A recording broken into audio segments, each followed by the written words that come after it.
For a minute, I was quiet in the dark, and then my box started rising, and I could see lights on the top of my windows. I realized that I had fallen into the sea and that my box was now floating on water. I suppose that the eagle which had flown away with my box must have been followed by two or three others, but it must have been defending itself from others. It dropped me down.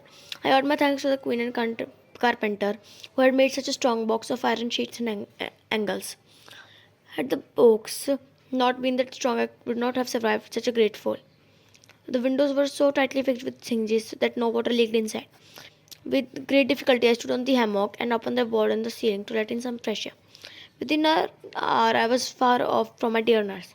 Even in such an unfortunate situation, I felt sorry for her. I could understand that she would be in a great grief at my loss. She would also have to face the queen's anger as well as an uncertain future. I felt extremely bad thinking about all that. I wished I were there with my dear Gluma Lich. I heard some kind of rasping voice. Soon afterwards, I felt that my box was being pulled or towed along in the sea. This made the waves rise near the top of my window, and I was almost in the dark. In order to see what was happening, I stood on the chair and put my mouth as near as I could to the hole under the sliding board of the ceiling. To sliding the board, I opened the hole and cried for help in all the languages I knew. I then fastened my handkerchief to stick and thrust it out of the hole, and waved it too many times in the air. I wished that the seaman might see my handkerchief and come to rescue if a boat or ship were there, but I failed to get any response. An hour passed away, after which the box struck against something hard. Then I heard the grating sound of some cable passing through the ring of the box. Soon I found the box being pulled up slowly but steadily. I again pushed up my stick and handkerchief, calling for help as loudly as I could. I heard the shout being repeated 3 times. I was delighted and overjoyed. I then heard the sound of some footsteps over the roof of my box. You cannot imagine my feelings when I heard somebody calling through the hole in a loud voice in English. If there is anybody below, please speak up. I answered, I'm an Englishman and beg you to free me from this prison. The voice assured me that I was safe and that my box was fastened to the ship. I was also told that they had sent for a carpenter who would make a hole at the top. The carpenter came and made a passage about 4 feet square. A small ladder was lowered from this passage. I could hardly climb the ladder, but the seaman helped me to come out of the box. The sailors were very astonished to see me in the box and asked me many questions about how I happened to be trapped in that big box. I was not in a mood to answer their questions. I was confused at the sight of so many pygmies. That was exactly how I took them to be, because I used to seeing monstrous people for more than 2 years. The captain, Mr. Thomas Wilcox, was a good man. He observed that I was about to faint. He took me to his cabin and asked me to take rest for some time. But before I went to sleep, I asked him to send his man to my box to collect some valuables from there. I told him that I had a fine hammock, a bed, 2 chairs, a table, and a cupboard. I told him that my box was quilted on all sides with silk and cotton. I expressed my desire that the box be brought into the ship so that I might show these valuables to him.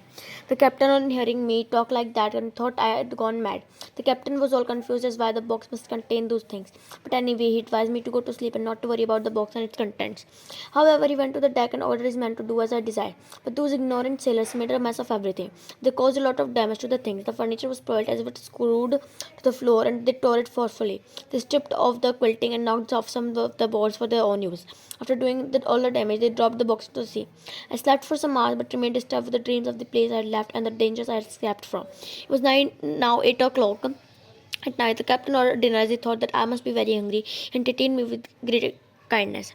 Then he began to tell me how they managed to save me. He told me that he had spotted something in the sea at about 12 o'clock that day. On coming nearer to the object, he found it to be a huge wooden box.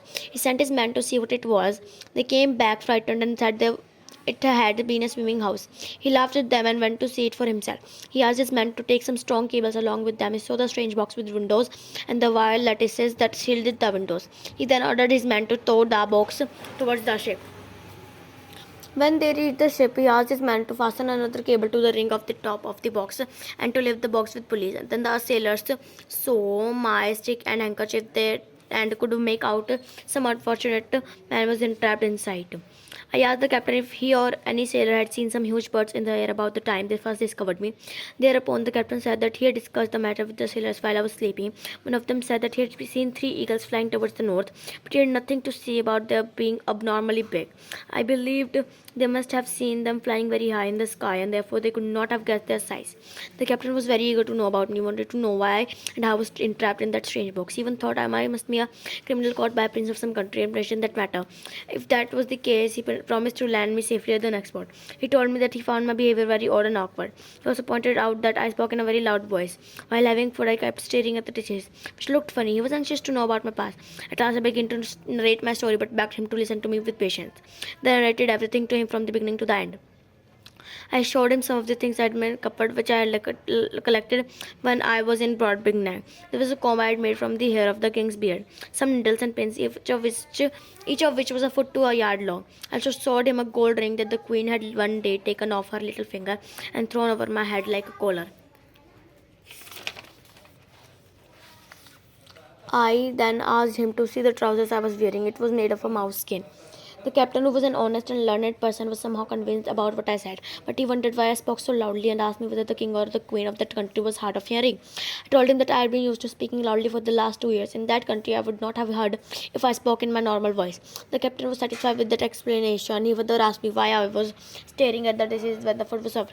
He told me that he found it difficult to control his laughter at my behavior. I explained that I had not seen the dishes of normal size for such a long time. The captain was convinced and expressed his hope that I should share my experience with people, writing a book on my adventures after returning to England. On 3rd of June 1706, about 9 months after my escape from Bodbignang, we reached England safely. It took a long time to get used to England again. The first time I saw my wife, I got down on my knees to talk to her. I thought I was the same size as the people of Broadbignang and that my wife was tiny. At first, I couldn't see my children. I was used to looking 40 feet into the air to talk to my little nurse. I did many strange things in my first week at home. My wife and friends thought I was mad, but after they had heard my story, they understood me, and my wife expressed a desire that I should never go to the sea anymore. Thank you.